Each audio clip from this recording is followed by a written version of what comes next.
La historia del chavismo y la dictadura de Nicolás Maduro explicada con una rama de árbol. Bienvenidos a este video en el que exploraremos la historia del chavismo y la dictadura de Nicolás Maduro utilizando, así es, una rama de árbol. A lo largo de este video exploraremos las ramificaciones de esta historia que ha marcado la vida de millones de venezolanos. ¿Cómo un movimiento que prometía justicia social se convirtió en una dictadura? ¿Qué podemos aprender de esta historia? Echémosle un vistazo. Las raíces del árbol, los antecedentes del chavismo. Cada rama, antes de ser una, tiene raíces que la llegan a sostener y alimentar. En nuestra explicación, estas raíces representan los antecedentes históricos y sociales que dieron origen al chavismo. A finales del siglo XX, Venezuela era un país rico en recursos naturales, pero con profundas desigualdades sociales y políticas. Para entender el surgimiento del chavismo, es crucial explorar las raíces históricas, sociales y políticas de Venezuela que prepararon el terreno para el ascenso de Hugo Chávez. Durante gran parte del siglo XX, Venezuela fue un país marcado por profundas desigualdades. Aunque la nación disfrutaba de inmensos recursos petroleros, la riqueza solo quedaba en ciertos círculos de poder. Mientras una élite pequeña se beneficiaba del petróleo, grandes segmentos de la población vivían en la pobreza. Esta disparidad generó un creciente descontento social. Cabe aclarar que ni en aquellos años la pobreza era tan grande como la que tristemente tiene actualmente el país de Venezuela. La década de 1980 y principios de los 90 fueron testigos de una serie de crisis políticas en Venezuela. La caída del petróleo a inicios de los años 80, la corrupción, el aumento de la deuda pública y la ineficiencia gubernamental erosionaron la confianza del pueblo en sus líderes. Los partidos tradicionales, Acción Democrática y COPEI, que habían dominado la política venezolana durante décadas, fueron percibidos como cómplices de un sistema corrupto que no atendía las necesidades del pueblo. El 27 de febrero de 1989 estalló una revuelta popular en Caracas conocida como el Caracazo. Esta protesta masiva fue una reacción contra las políticas de austeridad del gobierno por medio de un plan de ajuste, el cual incluía el aumento del precio de la gasolina y el transporte. El Caracazo terminó con una brutal represión militar que dejó cientos de muertos y simbolizó la ruptura definitiva entre el pueblo y el gobierno, creando un ambiente de descontento generalizado. En medio de este contexto de crisis, un joven oficial del ejército llamado Hugo Chávez lideró un fallido golpe de estado en 1992 contra el presidente Carlos Andrés Pérez. Aunque el golpe fracasó, Chávez se convirtió en un símbolo de resistencia contra el orden establecido. Su famoso discurso, donde asumió la responsabilidad del golpe, por ahora, capturó la imaginación de muchos venezolanos que veían en él una esperanza de cambio. Estas raíces, nutridas por desigualdad, corrupción y crisis, alimentaron el crecimiento de una nueva rama en el árbol de la historia venezolana, el chavismo. Chávez supo canalizar el descontento popular y presentarse como el líder capaz de transformar radicalmente el país. El nacimiento de una rama fuerte, el ascenso del chavismo. El chavismo brota como una rama vigorosa en el árbol de la historia venezolana. Hugo Chávez, tras un intento fallido de golpe de estado en 1992, resurge en 1998 como un líder carismático que logra canalizar el descontento popular.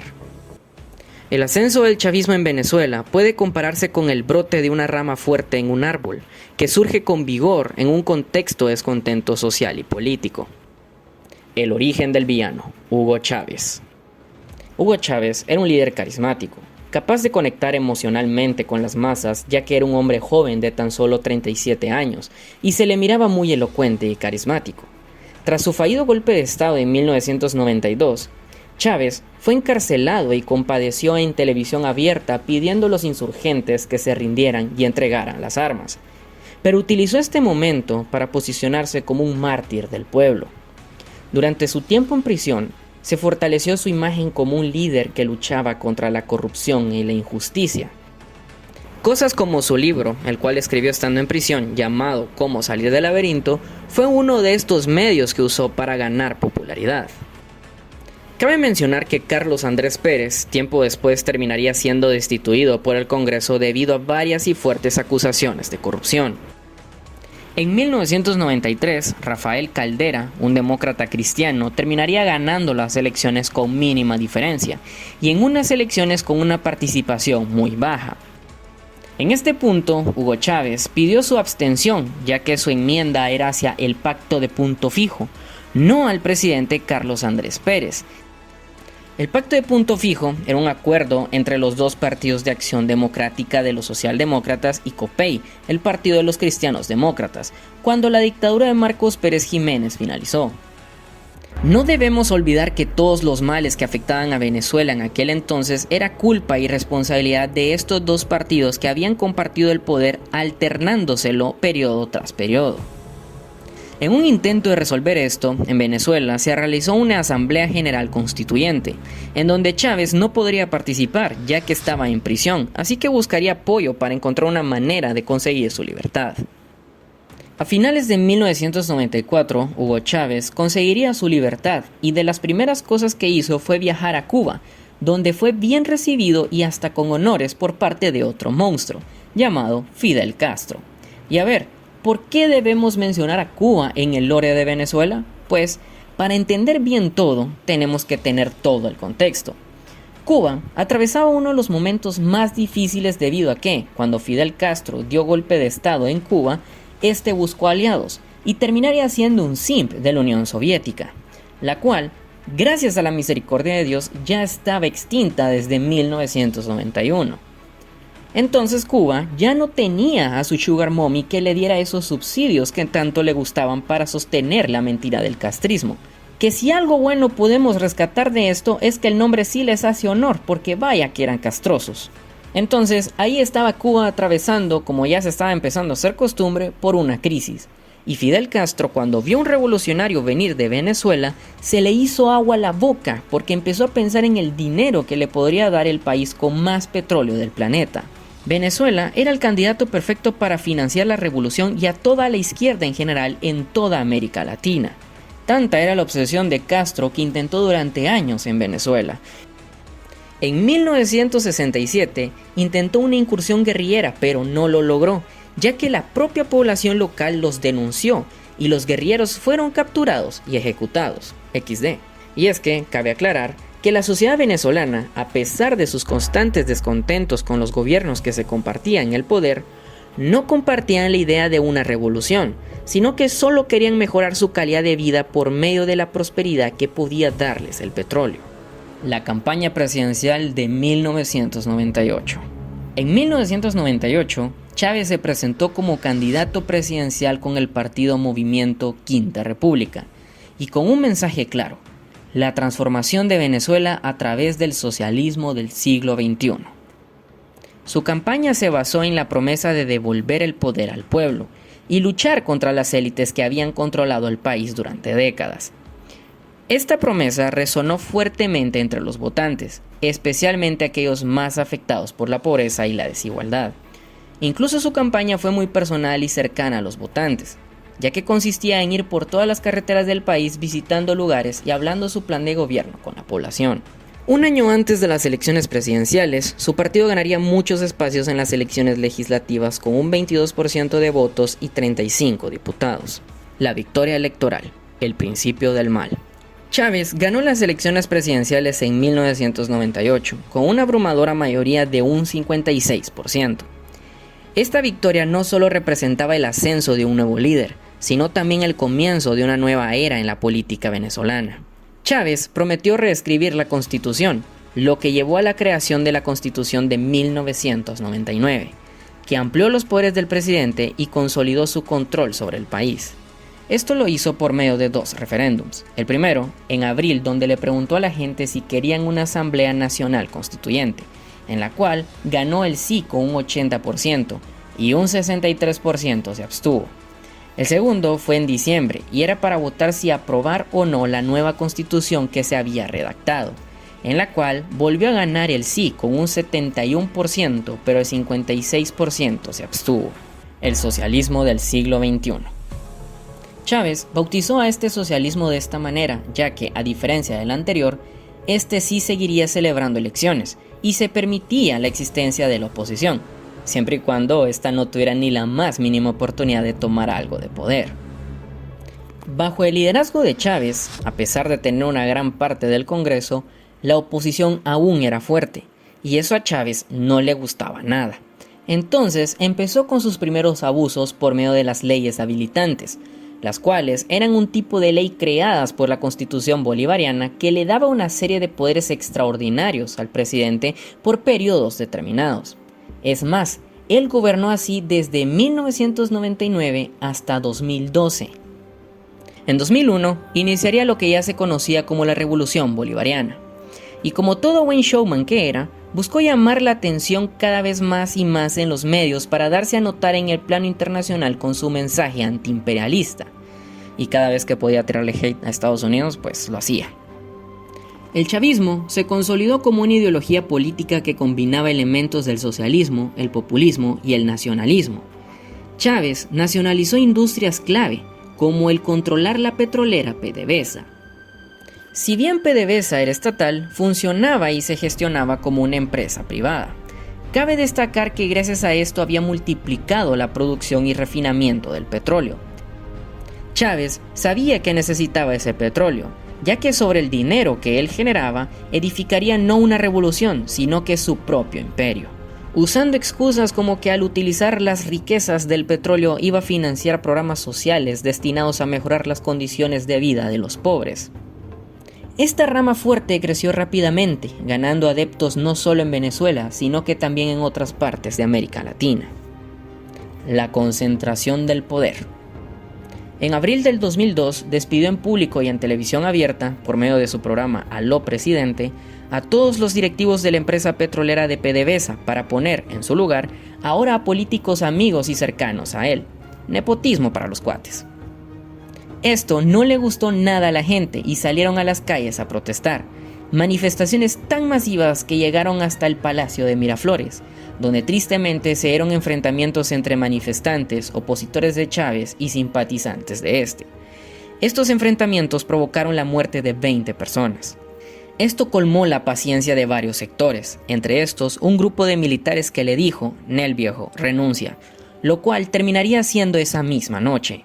Pero esto estaba lejos de ser una victoria, ya que horas más tarde tomaría protagonismo un nuevo villano, el vicepresidente Diosdado Cabello, que es irónico su nombre, puesto que se parece más al diablo y es calvo. Con ayuda del resto de chavistas, tomaron el canal venezolano de televisión y más tarde el Palacio de Miraflores. Diosdado, al tomar el poder, se lo devolvería a Hugo Chávez tiempo después. A medida que la rama del chavismo crecía, Chávez comenzó a concentrar su poder en sus manos, debilitando las instituciones democráticas del país. Esto incluyó la erosión de la separación de poderes, la cooptación del poder judicial y el uso de los medios de comunicación estatales para promover su agenda. A medida que el chavismo crece, la rama principal se ramifica en múltiples direcciones.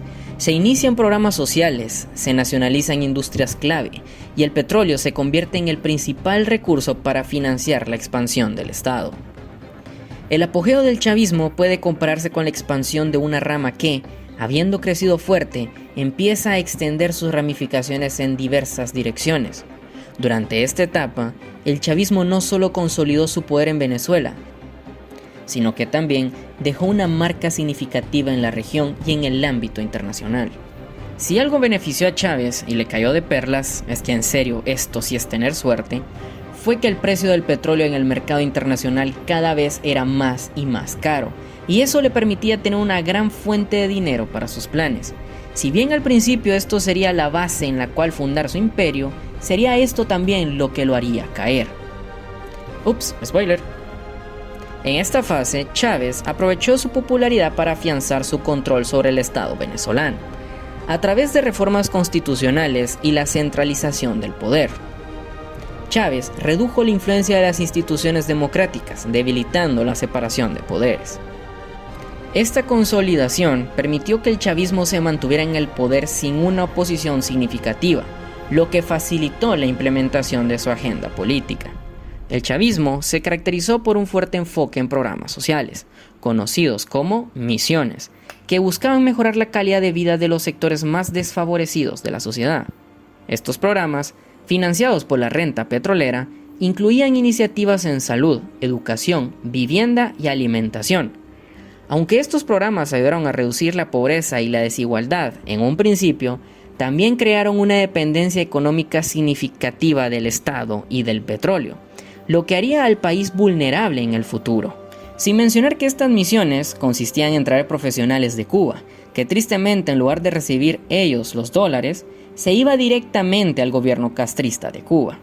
Durante su apogeo, el chavismo no solo se consolidó en Venezuela, sino que también inspiró movimientos y gobiernos en otros países de América Latina. Chávez se convirtió en un líder regional que promovió la integración latinoamericana a través de organismos como la Alianza Bolivariana para los Pueblos de Nuestra América, conocido por sus siglas ALBA. El chavismo influyó en otros líderes de la región, como Evo Morales en Bolivia y Rafael Correa en Ecuador, quienes adoptaron algunas de sus políticas y retórica antiimperialista, y otros aliados que, si bien no tenían un discurso igual de fuerte contra los Estados Unidos, sí que eran ideológicamente afines, como Néstor Kirchner en Argentina, Lula da Silva en Brasil, Lugo en Paraguay, Ortega en Nicaragua, Zelaya en Honduras y Humala en Perú. Un pilar del chavismo fue su fuerte discurso antiimperialista, dirigido principalmente contra los Estados Unidos. Chávez utilizó esta retórica para consolidar su base de apoyo, presentándose como un defensor de la soberanía venezolana frente a la influencia extranjera. Esta postura también ayudó a fortalecer los lazos de Venezuela con otros países que compartían esta visión, como Cuba, Rusia y China. A pesar de su éxito inicial, el chavismo comenzó a mostrar signos de desgaste a medida que se enfrentaba a crecientes desafíos económicos y sociales. El montón de dinero que generaba los altos precios de los compradores desencadenó y despertó la codicia y avaricia en el gobierno, lo que dio vida a una corrupción que se terminaría expandiendo a todas las partes de la rama. La dependencia del petróleo y la falta de diversificación económica hizo que la economía venezolana fuera extremadamente vulnerable a las fluctuaciones de los precios del petróleo. Esto, combinado con la creciente inflación y escasez de productos básicos, comenzó a erosionar el apoyo popular al chavismo hacia el final del mandato de Hugo Chávez. La rama se empezaba a secar y cada vez se volvía más y más frágil. La economía se vuelve cada vez más dependiente del petróleo y la concentración de poder en manos de Chávez comienza a generar tensiones. Ramitas en descomposición. La crisis venezolana. Con el tiempo, algunas de estas ramitas comienzan a secarse. La gestión económica de Chávez, junto a una serie de errores estratégicos, lleva a la economía venezolana a una crisis. En 2013, Chávez se desconecta del servidor, dejando la rama del chavismo vulnerable. La etapa final de Hugo Chávez al frente de Venezuela puede ser vista como un proceso de descomposición de las ramas que habían crecido durante el apogeo del chavismo. Esta fase estuvo marcada por la profundización de la crisis económica, política y social, lo que afectó gravemente la estabilidad del país. Durante los últimos años del gobierno de Chávez, Venezuela comenzó a enfrentar serios problemas económicos.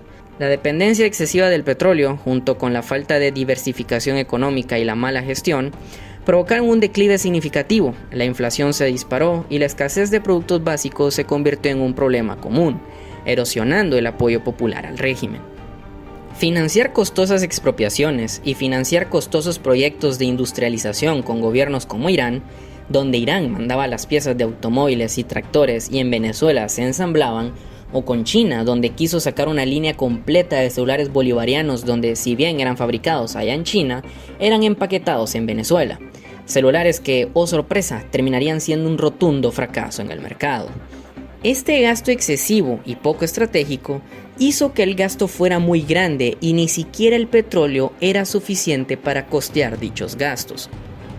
Lo cual hizo que, si bien no se endeudaran con el FMI, sí se endeudaran por medio de bonos corporativos de PDVSA y con convenios con China. Cabe aclarar que encima de estar endeudados, ese dinero prestado, que su destino era supuestamente el asistencialismo, pasaba por una burocracia llena de corrupción que se llevaba gran parte de ese dinero. Otro problema fue que Chávez había nacionalizado varias compañías, las cuales, al ser del Estado, eran ineficientes y estaban sobrecargadas de personal. Oh sorpresa, ¿quién se lo iba a imaginar, no? Una de estas industrias nacionalizadas fue la eléctrica, en la cual no se habían hecho inversiones ni mantenimientos en mucho tiempo, lo cual empezaría a generar apagones en varios lugares del país, que hasta hoy día tristemente siguen siendo muy comunes en Venezuela. Y como cereza sobre el pastel, PDVSA, la empresa que un día habría sido la base del imperio chavista, se estaba debilitando y cada día extraía y refinaba cada vez menos petróleo. La crisis económica exacerbó las tensiones políticas y sociales en Venezuela. La oposición se hizo más vocal y las protestas comenzaron a surgir en respuesta a la corrupción y el autoritarismo percibido del gobierno. Debido a estos y más problemas, muchos venezolanos empezaban a tomar la dura decisión de irse del país y emigrar a otros lugares. Esto se traduciría a una pérdida de recurso humano y manos calificadas en grandes cantidades. Chávez, debilitado por su enfermedad, comenzó a perder el control sobre el panorama político, aunque mantuvo un fuerte núcleo de seguidores leales. En 2011, Hugo Chávez fue diagnosticado con cáncer, lo que marcó el inicio de su declive físico.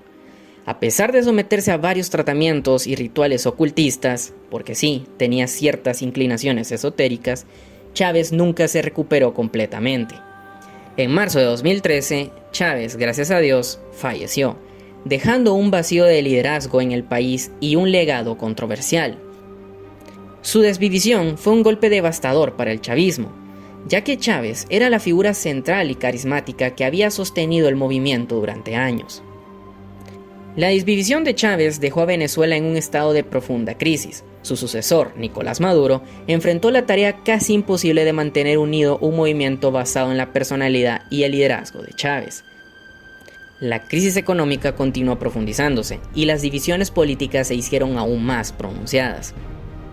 La descomposición de las ramas del chavismo se aceleró, poniendo en duda la viabilidad a largo plazo de su proyecto.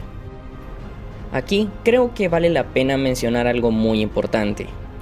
He visto que muchas personas en diversos medios culpan a agentes externos la crisis de Venezuela, en especial a Estados Unidos, ya que Estados Unidos comenzó a imponer sanciones a Venezuela en el año 2006. Inicialmente, estas sanciones estaban dirigidas a personas y entidades relacionadas con el gobierno venezolano, debido a preocupaciones sobre narcotráfico, corrupción y violaciones de derechos humanos. Las sanciones se intensificaron significativamente a partir del año 2014, en respuesta a la represión de las protestas antigubernamentales en Venezuela. En 2017, las sanciones se expandieron para incluir medidas económicas más amplias, afectando a la industria petrolera venezolana, que es clave para su economía. Desde entonces, las sanciones se han endurecido aún más, enfocándose en funcionarios del gobierno de Nicolás Maduro, la estatal petrolera PDVSA y otras áreas económicas clave del país. Pero la verdad es que Venezuela ya estaba en crisis económica antes de que las sanciones internacionales, particularmente las de Estados Unidos, se intensificaran. La crisis económica en Venezuela comenzó a gestarse desde mucho antes, principalmente debido a la combinación de malas políticas económicas, las cuales ya mencionamos anteriormente, como la corrupción y una fuerte dependencia del petróleo. En resumen, aunque las sanciones han contribuido a agravar la situación y nadie está quitando la culpa de eso, la crisis económica de Venezuela ya estaba en marcha debido a problemas estructurales internos mucho antes de que se implementaran las sanciones más severas. En este punto, la rama del chavismo comienza a marchitarse. Pero antes de su desvivisión, Chávez elige al último y gran villano de esta historia, Nicolás Maduro, como su sucesor, transfiriéndole el poder para que la rama no caiga por completo. La rama marchita, la dictadura de Nicolás Maduro. Bajo el liderazgo de Nicolás Maduro, la rama que alguna vez fue fuerte ahora está marchita y llena de parásitos. Las políticas de Maduro, lejos de revitalizar la rama, la debilitan aún más. La represión, la manipulación electoral y la crisis humanitaria se convierten en los nuevos parásitos que succionan la vida de la rama. Maduro asumió la presidencia tras la desdivisión de Chávez en 2013, pero rápidamente enfrentó una crisis de legitimidad. Las elecciones presidenciales de 2018, ampliamente consideradas fraudulentas por observadores internacionales, consolidaron su poder a través de tácticas autoritarias. El debilitamiento de las instituciones democráticas se aceleró y el gobierno comenzó a tomar medidas drásticas contra la oposición política, los medios de comunicación y la sociedad civil. Como por ejemplo lo que pasó en 2015, cuando la oposición ganó las elecciones parlamentarias y se hizo con el control de la Asamblea Nacional. Maduro no podía permitir esto como buen dictador que es, entonces violó la Constitución como ya se venía haciendo costumbre y se enganchó al poder por medio de los métodos represivos que ya son muy bien conocidos por las dictaduras. La economía venezolana, ya debilitada al final de la era de Chávez, colapsó bajo Maduro. La hiperinflación alcanzó niveles históricos, desintegrando el valor de la moneda y llevando a millones de venezolanos a la pobreza extrema. La caída total de PDVSA, debido a que Nicolás Maduro politizó y corrompió más todo, entregándole la empresa totalmente al ejército. La escasez de alimentos y medicinas, junto con un colapso en los servicios básicos como electricidad y agua, provocó una crisis humanitaria masiva. Esta situación forzó a millones de personas a emigrar en busca de mejores condiciones de vida. La represión estatal se intensificó a medida de que Maduro enfrentaba una creciente oposición interna e internacional. Las fuerzas de seguridad, junto con grupos paramilitares conocidos como colectivos, han sido responsables de violaciones sistemáticas de derechos humanos, incluyendo detenciones arbitrarias, tortura y ejecuciones extrajudiciales.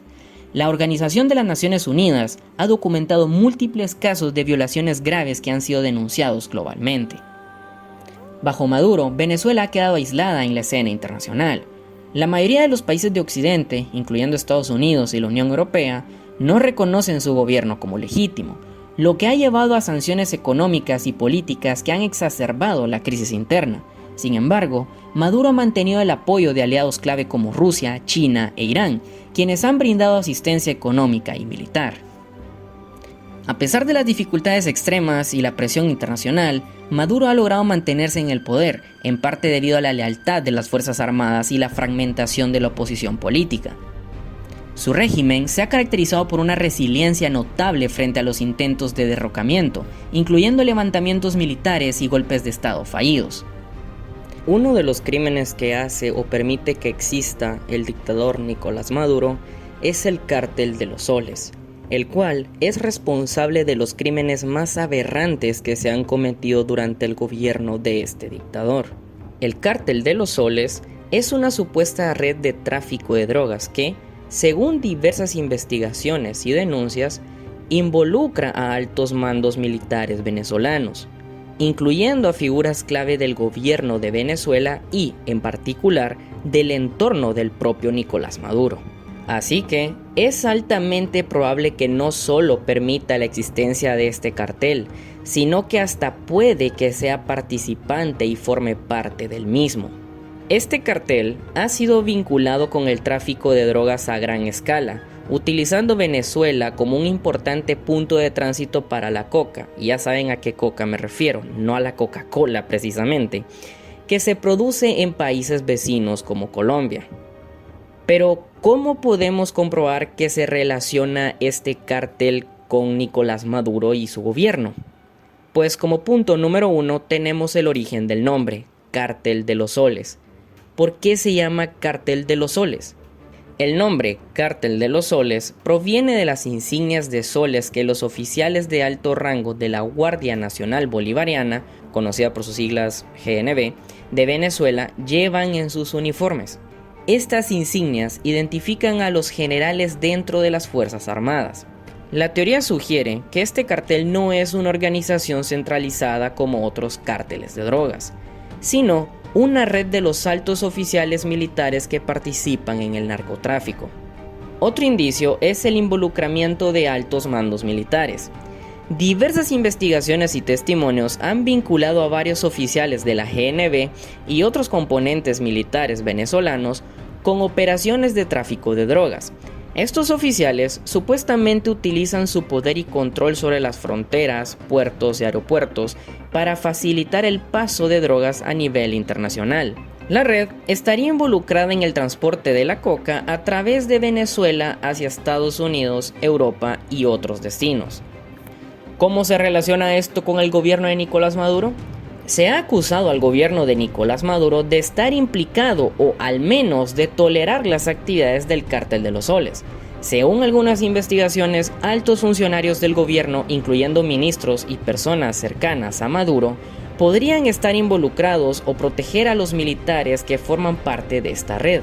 En 2020, el Departamento de Justicia de los Estados Unidos presentó cargos de narcotráfico contra Nicolás Maduro y otros funcionarios, acusándolos de dirigir un narcoestado y colaborar con el Cártel de los Soles. Impacto y controversias. Estas acusaciones han generado controversia internacional y han sido utilizadas como uno de los argumentos para justificar sanciones por parte de Estados Unidos y otros países contra el gobierno de Maduro. Sin embargo, el gobierno venezolano ha negado repetidamente cualquier vínculo con el narcotráfico y ha calificado las acusaciones como parte de una campaña para desestabilizar el país. Ya saben, esas mentiras que se inventa Maduro, como decir que Elon Musk es satánico y está haciendo una conspiración contra él. Implicaciones políticas y económicas. La existencia del Cártel de los Soles y sus supuestos vínculos con el gobierno de Maduro complican aún más la situación política y económica de Venezuela. Las acusaciones internacionales de narcotráfico agravan la presión sobre el régimen y contribuyen al aislamiento diplomático y económico del país. El Cártel de los Soles está relacionado con el gobierno de Venezuela y Nicolás Maduro a través de la participación de altos mandos militares y la posible complicidad o tolerancia por parte del gobierno y del propio Nicolás. Estas acusaciones forman parte de una compleja red de factores que han llevado a la crisis política, económica y social que atraviesa Venezuela. El control autoritario de Maduro ha llevado al país a una situación desesperada. Las libertades democráticas caen como hojas secas al suelo, mientras la rama se sostiene a duras penas. El fraude. Este año, Nicolás Maduro ha sido acusado de cometer fraude electoral durante las elecciones de Venezuela, siguiendo un patrón que ha sido constante en su régimen para mantener el poder. Maduro ha sido acusado de manipular las instituciones encargadas de las elecciones, como el Consejo Nacional Electoral, CNE, que está compuesto principalmente por simpatizantes del régimen. Esta falta de independencia institucional ha permitido que el proceso electoral esté controlado desde el Poder Ejecutivo, garantizando resultados favorables para Maduro y su partido. Durante el proceso electoral, la oposición enfrentó numerosas restricciones. Líderes opositores fueron inhabilitados para participar en las elecciones, y muchos partidos políticos críticos del gobierno fueron ilegalizados o debilitados mediante divisiones internas promovidas por el régimen. Además, la represión y el miedo han disuadido a muchos venezolanos de participar activamente en la política. Se ha reportado la existencia de irregularidades en los centros de votación, como la manipulación de las máquinas de votación y la coerción de votantes, especialmente en zonas rurales, donde el control del gobierno es más fuerte. Además, se han denunciado casos de voto asistido, donde oficiales del gobierno supervisan y presionan a los votantes para que elijan la opción oficialista. La oposición en muchos casos llamó a la abstención como forma de protesta, argumentando que participar en un proceso claramente manipulado solo legitimaría un fraude. Como resultado, la participación electoral fue extremadamente baja, lo que el régimen utilizó para desacreditar a la oposición y afirmar que el pueblo apoya a Maduro. La comunidad internacional, incluyendo la Unión Europea, Estados Unidos y varios países latinoamericanos, no reconoció el resultado de estas elecciones debido a la falta de transparencia y las claras violaciones a los estándares democráticos. Las sanciones internacionales y las críticas han continuado, pero Maduro sigue manteniendo el control gracias a su apoyo interno y a la lealtad de las Fuerzas Armadas. Este fraude es parte de un patrón más amplio de autoritarismo en Venezuela, donde las elecciones han sido sistemáticamente manipuladas para asegurar la perpetuidad en el poder de Nicolás Maduro y su círculo cercano. ¿Qué depara el futuro a esta rama del chavismo? ¿Caerá y permitirá el crecimiento de nuevas ramas? ¿O encontrará una forma de sobrevivir a pesar de los parásitos? El futuro de Venezuela depende de si esta rama recibe los nutrientes necesarios para su recuperación, restauración democrática, reconciliación nacional y recuperación económica. Como un árbol que necesita podarse para sanar, Venezuela enfrenta un momento crítico. ¿Podrá surgir un nuevo brote de esperanza en medio de este paisaje desolado? Esta rama ha resistido tormentas, plagas y sequías. La historia del chavismo y la dictadura de Nicolás Maduro es una advertencia y una lección. Para finalizar el video, solo quiero decir de que sé muy bien que mis palabras son solo eso, palabras, pero no puedo evitar el sentir impotencia cuando toco este tema.